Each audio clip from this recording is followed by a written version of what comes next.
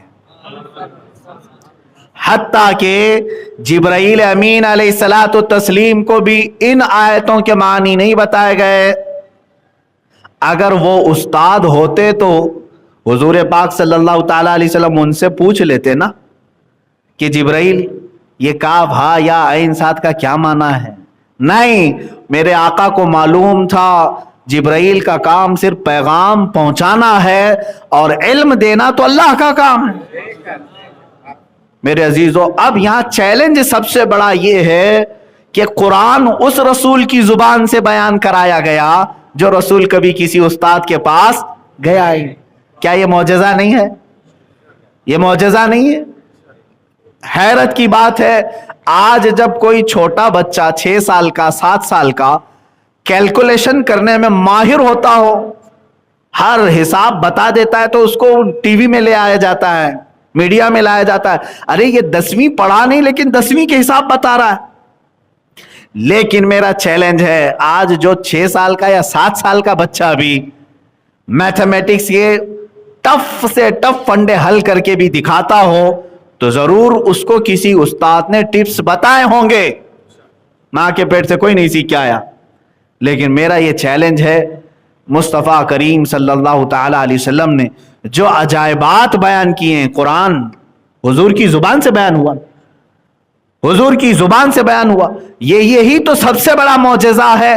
جو کبھی کسی استاد کے پاس نہیں گیا وہ ایسی باتیں بیان کر رہا ہے جس کو 1400 سال سے آج تک لوگ تحقیق کے مراحل سے گزار رہے ہیں۔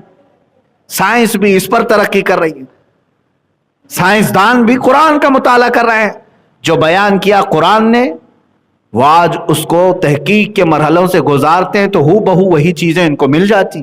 جیسے کہ اس سے قبل میں نے بتایا تھا، علامہ اقبال کے متعلق بات ملی تھی، جرمنی میں ایک بڑا سائنسدان تھا، اس کے ہاں آپ کا آنا جانا تھا، اس کی ایک لائبریری تھی، اس کے اندر وہ کسی کو آنے نہیں دیتا تھا.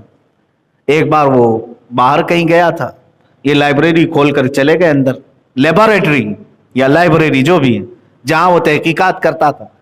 یہ جا کر کے دیکھتے ہیں تو میز پر قرآن رکھا ہوا ہے. وہ مسلمان نہیں تھا، وہ دوسرے مذہب سے تعلق رکھنے والا. آپ نے دیکھا، اس کے بعد آ گئے واپس. وہ جب واپس سفر سے آیا تو اس سے ایسا لگا کہ کوئی تو اندر آ کے گیا ہے، میری چیزیں الٹ پلٹ دکھ رہی. تو بلایا ان لوگوں کو، کون گیا تھا؟ تو انہوں نے بتا دیا کہ میں گیا تھا. تو اس نے بہت برہمی کا اظہار کیا، غصے کا اظہار کیا، لیکن ان کو سائڈ میں بلایا، کہا راز ہے، راز رکھو. کیا دیکھا تم نے؟ کہا وہی تو مجھے بھی خلیش ہے جو چیز میں دیکھا اندر تمہارے. تمہارا قرآن سے کیا تعلق ہے؟ تم اپنی میز پر قرآن کیوں رکھی ہو؟ تو اس نے کہا کہ بات در حقیقت یہ ہے کہ میں جو بھی ایکسپیریمنٹ کرتا ہوں یا جو کچھ بھی تجربے کرتا ہوں اس کو قرآن سے میں میچ کر کے دیکھتا ہوں کہ کہیں اس میں بیان ہوا ہے کیا اس طرح کا. اگر اس میں کچھ بھی ایسی چیز بیان ہوئی ہے اسی پر میں اپنا وقت لگاتا ہوں، اس لیے کہ مجھے یقین ہوتا ہے اس میں جو بیان کی گئی ہے اس پر محنت کروں گا تو کچھ نہ کچھ بن کے ضرور نکلے گا. میرے عزیزو، دنیا اس پر تحقیق کرتے کرتے بہت دور پہنچ گئی. جس کے لیے قرآن آیا وہ قوم اس کو بہت اوپر رکھ کر کے سو گئی. اسی لیے علامہ اقبال نے کہا تھا وہ زمانے میں معزز تھے مسلمان ہو کر، وہ زمانے میں معزز تھے مسلمان ہو کر، آج ہم خار ہوئے ہیں تاریک قرآن ہو کر. آج ہم جو ذلیل ہوئے قرآن چھوڑ کر. قرآن میں اللہ تعالیٰ نے یہ آیت میں یوں پوچھا ہے تم سے، افلا یتدبرون القرآن، قرآن میں غور و فکر کیوں نہیں کرتے؟ قرآن میں غور و فکر کیوں نہیں کرتے؟ میرے عزیزو، قرآن کو جن لوگوں نے غور و فکر کا ذریعہ بنایا ان کا حال کیا تھا؟ حضرت عبداللہ ابن عباس رضی اللہ تعالیٰ عنہ صحابی ہیں، سید المفسرین ان کو کہتے ہیں، تفسیر میں سب سے زیادہ آپ کی روایتیں. حضرت عبداللہ ابن عباس فرماتے ہیں میں قرآن کو اتنا پڑھتا ہوں کہ اگر میری زندگی میں جو کچھ بھی معاملات ہوتے ہیں میں قرآن سے ڈھونڈتا ہوں. یہاں تک کہ حضرت عبداللہ ابن عباس فرماتے ہیں میرے اونٹ کی نکیل کی رسی بھی گم ہو جائے میں قرآن سے تلاشتا ہوں. یہ حیرت کی بات ہے، کہاں اونٹ کے گلے کی رسی اور کہاں قرآن پاک میں. لیکن یہ قرآن ایک ایسا سمندر ہے جو جتنے غوطے لگائے گا اتنی موتیاں نکال لائے گا. اس کی مثال ایسی ہی ہے، بعض وہ لوگ ہیں جو سمندر دیکھنے کے لیے دور کھڑے رہتے ہیں، بعض وہ ہیں جو تھوڑا بہت اپنے پیر گیلے کر لیتے ہیں، لیکن بعض ایک جماعت ایسی ہے جو اس کے اندر غوطے لگاتی ہے، یا تو مچھلیاں پکڑنے کے لیے یا تو پھر موتیاں سیپ ڈھونڈنے کے لیے. 3 جماعتیں بتائی گئی ہیں سمندر کے پاس رہتی ہیں، ایک صرف نظارہ کرنے والی، اور ایک صرف پیر بھگونے والی، اور ایک غوطے لگانے والی. کہا کہ اب یہ آپ کو بتائیں کہ یہ تینوں جماعتیں کون سی ہیں؟ کہا یہ عوام الناس جو نمازیں تو پڑھتی ہیں، قرآن سننا تو چاہتی ہیں، پسند تو کرتی ہیں، لیکن قرآن میں اندر داخل ہونا نہیں چاہتی. یہ وہی لوگ ہیں جو سمندر کے کنارے کھڑے ہونے والے ہیں، بس دیکھتے ہیں. اور بعض وہ ہیں جو پیر دھو لیتے ہیں، یہ وہ علماء ہیں جو تھوڑے بہت قرآن پاک کی آیتیں، جیسے ہم جیسے لوگ بھی ہوں گے، یعنی ہم دور سے تو نہیں دیکھ رہے. اتنا تو ہے اللہ کا فضل ہے کہ ہم نے قرآن پڑھا بھی، یاد بھی کیا، اور اس کی ترجمہ اور تفسیر تک چلے گئے، تو پیر دھونے والوں میں کم سے کم نام آ گئے. لیکن فرمایا گیا کہ وہ جماعت جو غوطے لگاتی ہے وہ امام اعظم ابو حنیفہ، امام شافعی، امام مالک، امام احمد بن حنبل، یہ وہ لوگ ہیں جو قرآن پڑھتے ہیں اور اس کی باریکیاں اور اس کے اندر کی موتیاں نکال کر کے قوم کو پیش کرتے ہیں. تو یہ 3 جماعتیں ہیں. اب آپ کا کون سی جماعت میں نام آتا ہے یہ آپ کو ڈیسیژن لینا ہے، آپ کا فیصلہ ہے. بلکہ میں سمجھتا ہوں بعض تو وہ ہوں گے جو سمندر سے ڈر کے روڈ پہ ہی کھڑے ہوتے ہوں گے، دیکھتے بھی نہیں ہوں گے، قریب بھی نہیں جاتے ہوں. ایسی بھی جماعت ہے وہ جانا بھی نہیں چاہتے ہو قرآن کے قریب. آج شاید ان لوگوں میں بھی کئی لوگوں کا نام شامل ہو سکتا ہے. الحمدللہ مسجدوں میں آنے والے کم سے کم اتنا تو ہے کہ قرآن سنتے ہیں، نمازوں میں قرآن سنتے ہیں، یا پھر کسی اور موقع پر قرآن سن لیتے ہیں، لیکن اس پہ غور و فکر نہیں کرتے، نہ ہی اس کے ترجمے کی طرف جاتے، نہ تفسیر کی طرف۔ اتنا تو ہے کہ قرآن دیکھتے ہیں، چومتے ہیں، چھوتے ہیں، اور بعض لوگ قسم کھانے کے لیے اٹھا بھی لیتے ہیں، یا میتوں پر پڑھنے کے لیے قرآن خوانی کروا لیتے ہیں، اتنا تو کر ہی لیتے ہیں۔ اور بعض علماء ہیں جو قرآن پاک کے ترجمے پڑھ لیتے ہیں، تفسیریں پڑھ لیتے ہیں اور بیان بھی کر لیتے ہیں، لیکن وہ جماعت آپ نظر نہیں آتی جو غوطے لگاتی تھی، سمندر میں ڈوب کر کے موتیاں نکالتی تھی، وہ جماعت اب نظر نہیں آئے گی۔ لیکن میرے عزیزو، ان تین جماعتوں کے علاوہ چوتھے میں نہ آ جاؤ، جو قرآن کو چھونا بھی نہیں چاہتے، دیکھنا بھی نہیں چاہتے، ورنہ ہلاکت ہوگی۔ اسی لیے فرمایا، حدیث پاک میں ہے، جس گھر میں قرآن کی تلاوت نہیں ہوتی وہاں مردے رہتے ہیں، اس گھر میں مردے رہتے ہیں۔ کس کے گھر میں مردے رہتے ہیں ان کو خود معلوم ہونا چاہیے۔ عورتوں کو چاہیے کہ قرآن کی تلاوت کریں، بچوں کو قرآن کی تلاوت سکھائے۔ حضرت عبداللہ ابن مسعود رضی اللہ تعالیٰ عنہ سے متعلق ایک روایت ملتی کہ جب قحط آ گیا، لوگ پریشان تھے، لیکن آپ خوشحال تھے، اور آپ کے پیشانی پر ذرا برابر بل نہیں۔ کچھ لوگوں نے پوچھا، قحط سالی کا کچھ خوف نہیں آپ کو؟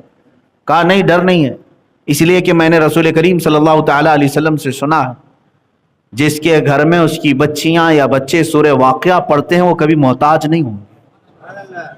میں اپنی بچیوں کو سورہ واقعہ کی تلاوت روزانہ کرواتا ہوں، مجھے قحط کا کوئی خوف نہیں۔ عزیزان گرامی وقار، آپ بھی کیا اپنے بچوں اور بچیوں کو اس طرح کی روٹین میں لگاتے ہیں؟ خود کو بھی تو چاہیے۔ آج چلو قرآن اٹھانے میں اگر تمہیں بھاری لگتا ہے تو ہر ایک کے موبائل میں آ چکا ہے۔ موبائل تو ایسا تمہارا یار ہے کہ اس سے دور رہتے نہیں ہو، نہ سونے کے وقت، نہ کھانے کے وقت، نہ طہارت میں جانے کے وقت، کہیں نہیں چھوڑتے اس کو، اتنا قریبی یہ لنگوٹ یار ہے۔ اس کے باوجود اس کے استعمال میں کبھی اس کے نصیب میں اس کی اسکرین پر قرآن کھولنا نہیں آتا۔ ڈاؤن لوڈ کر لو، قرآن پاک رکھ لو، کبھی تو نکالو قرآن پاک۔ اگر دیکھ کے پڑھ نہیں سکتے تو کم سے کم ریکارڈڈ قرآن پاک کی آوازیں، اس میں سینکڑوں قاریوں کی قرآن کی تلاوت محفوظ ہے۔ اے نوجوانوں، اگر تمہارے پاس دیکھ کر کے پڑھنے کا اتنا موقع نہیں مل رہا ہے تو تم ایئر فون لگا کر کے گندے اور غلیظ گانے سننے سے بہتر ہے کہ قرآن کے نغمے سن لو۔ اپنے کانوں میں ایئر فون لگا کر کے بہت ساری چیزیں تم سنتے رہتے ہو، قرآن سنو۔ اگرچہ تمہیں سمجھ میں نہ آئے، لیکن ایک بات یاد رکھو، قرآن بارش ہے، تمہارے دل کو دھوتا رہے گا۔ جس قدر آیتیں تمہارے کانوں میں پڑتی جائیں گی اتنا تمہارے دل کا میل یہ دھوتا رہے گا۔ قرآن سننا بھی عبادت ہے، پڑھنا بھی ہے، سننا بھی عبادت ہے، لیکن کیا سب سے زیادہ ناانصافی ہم نے قرآن کے ساتھ نہیں کی؟ ہماری قوم نے۔ آج یہ قرآن سب سے زیادہ دور ہو گیا۔ بچپن میں ہم اپنے بچوں کو قرآن سینے سے لگا کر کے بھیجتے تھے مدرسوں کو، یہی آج بھی معمول ہے۔ بچہ جب مدرسے آتا ہے تو سینے سے لگا کر کے آتا ہے، قرآن ہو کہ پارا ہو کہ قاعدہ ہو، لیکن وہی بچہ اسکول جاتا ہے تو اپنا پورا بستہ، بیگ پورا پیٹھ پیچھے ڈال کر جاتا رہتا ہے۔ کبھی اس کو ہم آبزرو نہیں کرتے۔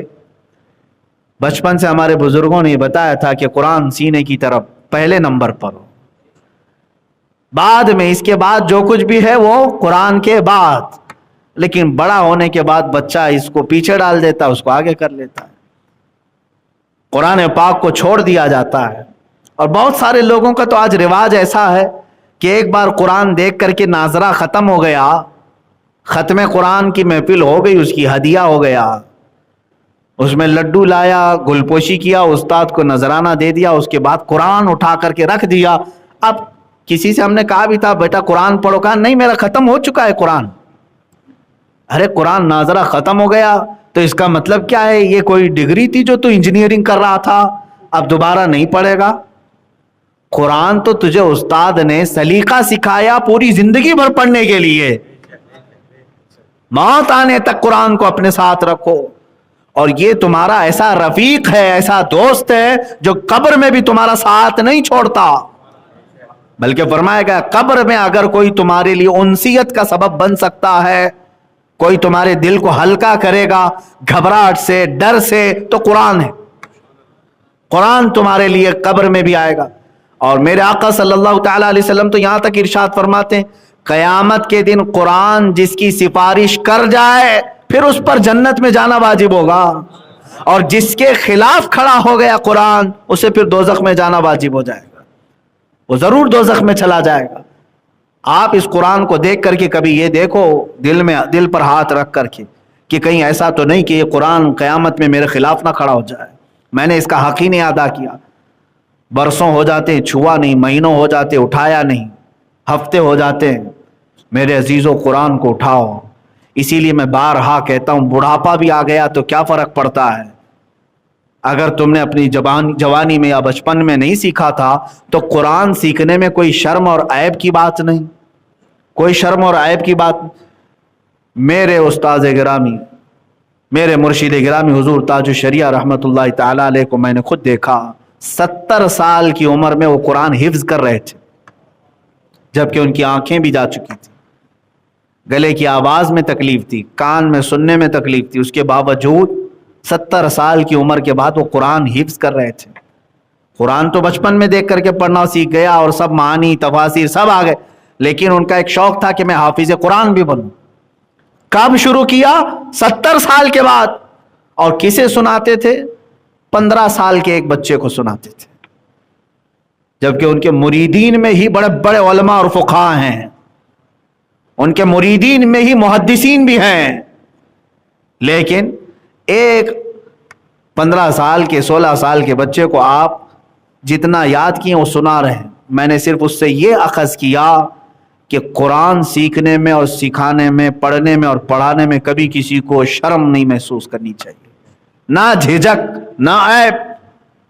بڑے بڑے علماء نے جب اس عمر میں قرآن حفظ کرنا شروع کیا ہے, تو آج اگر کسی کی عمریں زیادہ ہو گئی اور وہ قرآن دیکھ کر کے بھی پڑھنا نہیں سیکھا تھا, تو میرے عزیز اب بھی تمہارے پاس وقت ہے.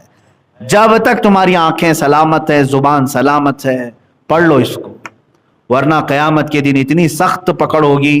قرآن کھڑا ہو گیا اگر تمہارے خلاف تو پھر جنت میں جانا مشکل ہو جائے گا. اب رسول پاک صلی اللہ تعالی علیہ وسلم جن پر خود قرآن اترا ہے, حضور صاحب قرآن ہے, قرآن ان پر اترا ہے, وہ دعا کرتے ہیں اللہ کی بارگاہ میں اللہم اجعل القرآن حجتا لنا لا حجتا علینا. اے اللہ قرآن کو ہمارا سفارشی بنا, ہمارے خلاف کھڑے ہونے والا نہ بنا. حضور دعا کرتے تھے, اللہ کے نبی دعا کرتے تھے, تو باقی لوگوں کو خوف نہیں ہوتا, ڈر نہیں ہوتا کہ میں نے قرآن چھوا ہی نہیں, پکڑا ہی نہیں, کیا ہوگا میرے ساتھ؟ اے عزیزو, مر جانے کے بعد دوسرے لوگوں سے قرآن خوانی کروا لینا یہ قرآن کا حق نہیں ہے. قرآن تمہارے زندوں کے لیے اترا ہے. عجیب بات نہیں کہ قرآن ایک زندہ معجزہ ہے اور زندوں کی ہدایت کے لیے آیا ہے, لیکن امت کا المیہ تو دیکھو مردوں پر پڑھنے کے لیے رکھ دیا اس کو, صرف مردوں پر پڑھنے کے لیے قرآن رکھا گیا ہے. قرآن زندوں کو جگانے کے لیے آیا ہے.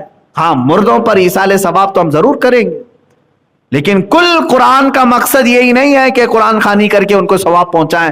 قرآن کا جو اصل مقصد ہے وہ تمہیں زندگی کے اصول سکھانے آیا ہے, تمہیں دستور حیات دینے آیا ہے.